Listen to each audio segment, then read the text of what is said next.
एक सवाल और कि जिस प्रकार से 2016 में देखिए कि जो एनडीए गठबंधन है उसके खाते में जो है वो 86 सीटें टोटल आई थी 126 में, और 2021 में ये आंकड़ा कम हो गया और यहां पर 75 सीटों पर ही सिमट गई एनडीए। लेकिन बीजेपी का परफॉर्मेंस 60-60 का ही रहा, ना तो 61 हुआ और ना कम हुआ। तो हालांकि जब सीट वाइज देखेंगे, परसेंटेज देखेंगे अगर उसका कि मतलब स्ट्राइक रेट क्या रहा था, तो वो आपको दिखेगा कि जब आप 2016 की बात करेंगे तो उसमें 84 सीट पर चुनाव भारतीय जनता पार्टी लड़ी थी और 60 पर जीती थी।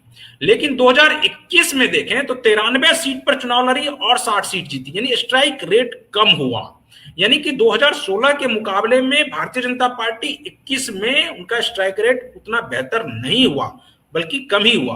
क्या अगर ये एंटी इनकम्बेंसी इस बार काम करता है और परिसीमन वाला फैक्टर काम नहीं कर पाता है, तब तो फिर ये और भी परसेंटेज कम होगा।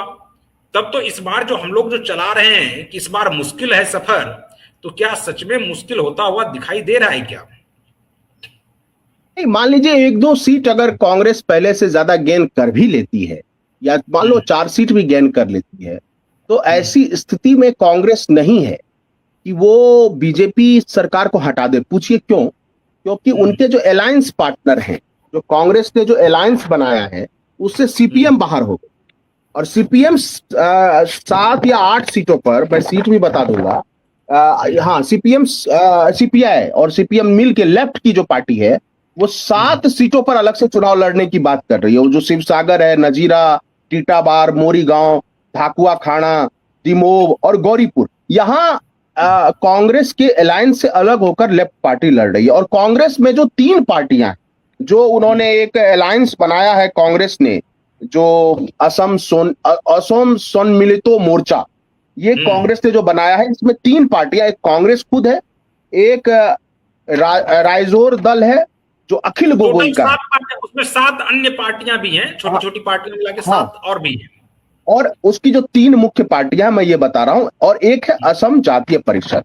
और देखिए बीजेपी का जो अलायंस है, और संभावित यही है, हो ही गया लगभग, बीजेपी के साथ अलायंस में देखिए बीजेपी खुद है जो 89 सीटों पर लड़ रही है, और असम गण परिषद जो कि वहां की असमीज जो प्राइड है उसको रिप्रेजेंट करने वाली पार्टी, जो प्रफुल्ल कुमार महंतो की पार्टी थी, वही पार्टी असम गण परिषद, ये 26 सीटों पर लड़ रही है। और बीपीएस, बोडोलैंड पीपुल्स फ्रंट, जो हंग्राम मोहिर्ले की पार्टी है, और इसका भी मैं बताऊंगा एक एक करके, ये 11 सीटों पर लड़ रही है। तो ये चीजें हैं। और अब एक बार अगर हम नजर डालें इस पे, देखिए मूल जो अभी तक हमने चर्चा, थोड़ा सा संजीव जी, थोड़ा सा एक यहीं पर एक सवाल है, क्योंकि हम लोग ये लगातार कह रहे हैं कि डिक्लाइन बीजेपी हो रहा है, लेकिन अब दूसरी तरफ अगर हम लोग बात करें तो वो देखिए कि एआईयूडीएफ इस बार उसमें कांग्रेस फोल्ड में नहीं है, और कांग्रेस फोल्ड में नहीं होने की वजह से वो वोट बटेगा। हालांकि आपने शुरू में कहा कि वो इस बार मुस्लिम का टोटल वोट जो है वो कांग्रेस में शिफ्ट होता हुआ नजर आया है, लेकिन क्या बदरुद्दीन अजमल का प्रभुत्व इतना भी खत्म हो गया है, इतना खत्म हो गया कि अब उनको कुछ भी वोट वो लाने की स्थिति में नहीं होंगे और टोटल वोट शिफ्ट हो जाएगा? अगर टोटल वोट शिफ्ट हो जाता है तब तो कांग्रेस की जीत हो जाएगी। अगर टोटल वोट शिफ्ट नहीं होता है तो क्या ये एक plus point Bharatiya Janata party के लिए नहीं है कि एआईयूडीएफ जो है इस बार उस फोल्ड में नहीं है और अलग चुनाव लड़ रही है? नहीं, जो राजनीतिक हकीकत है वो अलग है। देखिए, अगर कांग्रेस एआईयूडीएफ के साथ अलायंस कर लेती तो बीजेपी के लिए रास्ता बिल्कुल आसान हो जाता, टफ फाइट नहीं होती, क्योंकि बीजेपी तब इसको हिंदू बनाम मुस्लिम या ट्राइबल्स बनाम मुस्लिम या असमी वर्सेस बांग्लादेशी घुसपैठिया या बांग्लादेशी मुस्लिम का मुद्दा बना दी।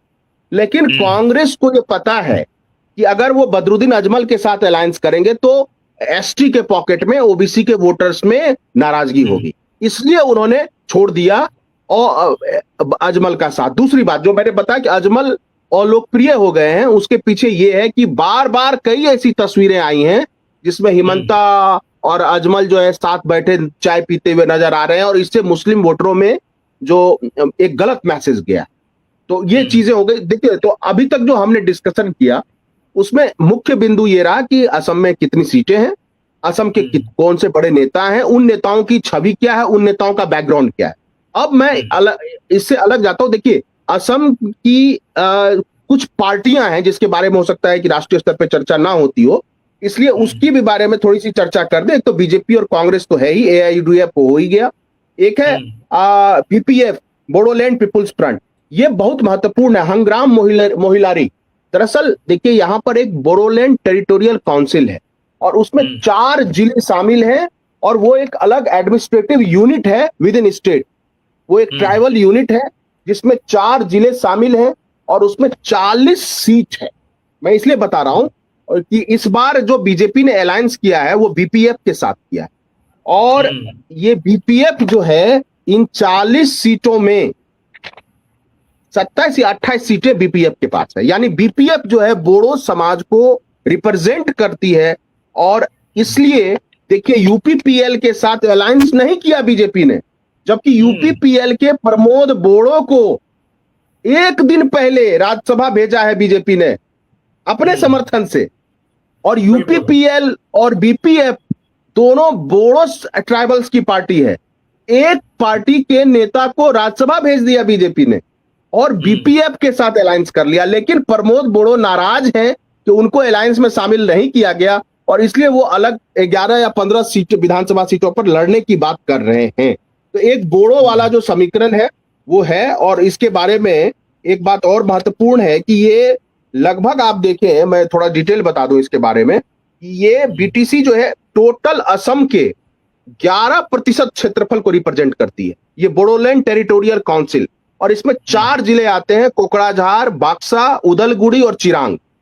और 17% आबादी है इसकी टोटल असम। तो आप ये सोचिए कि ये कितना पॉलिटिकली महत्वपूर्ण है। और इसमें बीजेपी ने हंग्राम मोहिले के साथ अलायंस कर लिया है और उनको सीटें भी दे दी है, 11 सीटें।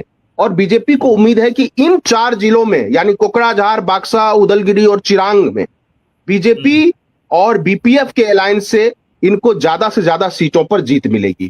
तो एक बात ये हो गई, यानी एक जो बोडो पार्टी है उसके बारे में भी जानकारी दे दी। एक रायजोर दल है और इसके नेता अखिल गोगोई हैं और इनका अलायंस कांग्रेस के साथ हुआ है। असम जातीय परिषद, इनका भी अलायंस जो है वो कांग्रेस के साथ है। और यूपीपीएल जो है इसके प्रमोद बोड़ो नेता हैं और ये अलग ही चुनाव लड़ रहे हैं अब, क्योंकि कांग्रेस के साथ भी अभी तक तो नहीं हुआ, हो सकता है आगे हो जाए।